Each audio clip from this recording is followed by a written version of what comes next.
Hey folks, Gary here. Happy Friday morning to you from the House of Puppies. As we have two dogs in the house today, which can make things really quite loud.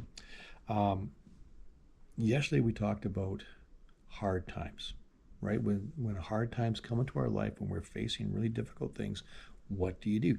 Well, you seek God, and we looked at a psalm about that from David, and David seeking the Lord when things are really, really rough. When his son was actually out to kill him, that's pretty bad. Um, well, today we're going to look at Joseph. And so it's not his son going after him, but in his life, his brothers really messed him up. Joseph had this promise that God was going to use him to do great things, and his brothers got jealous and they sold him into slavery, and all sorts of horrible things happened in Joseph's life. And if you were Joseph, you could be thinking, what in the world was all that about?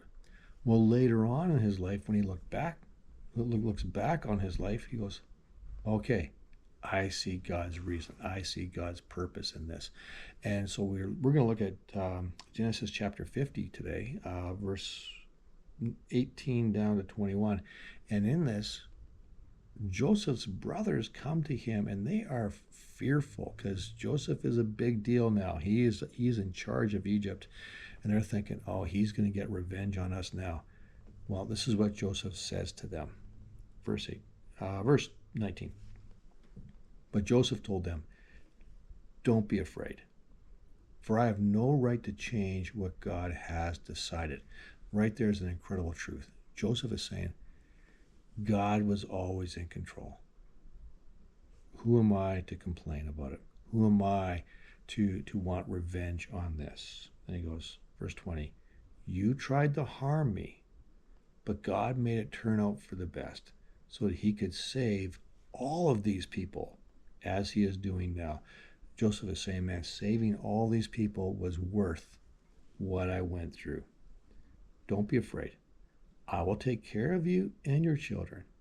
After Joseph said this, his brothers felt much better. The big thing for me is that Joseph puts away the idea that he wants revenge, puts away bitterness, puts away all those kind of things, and says, you know what? I'm going to trust God with this. I'm going to trust that God had his hand on me for the whole time, and there was a great purpose behind this. So sometimes we go through hard stuff. No, sometimes we go through hard stuff because people are just plain evil, and there's evil in the world, and that's not good at all. But other times we go through things because God is preparing us for something else. It's part of God's plan that he's working through. We say, why do I have to go through this? Because God says, I need you. Trust me, I'll take care of you, but I need you for something later on, and you need to walk through this to get to there.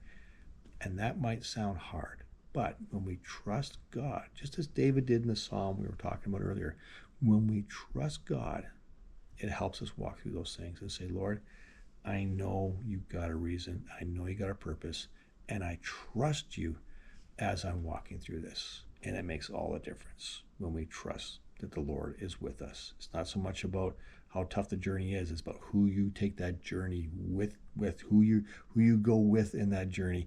And we travel with Jesus, and it makes all the difference. So have a great Friday.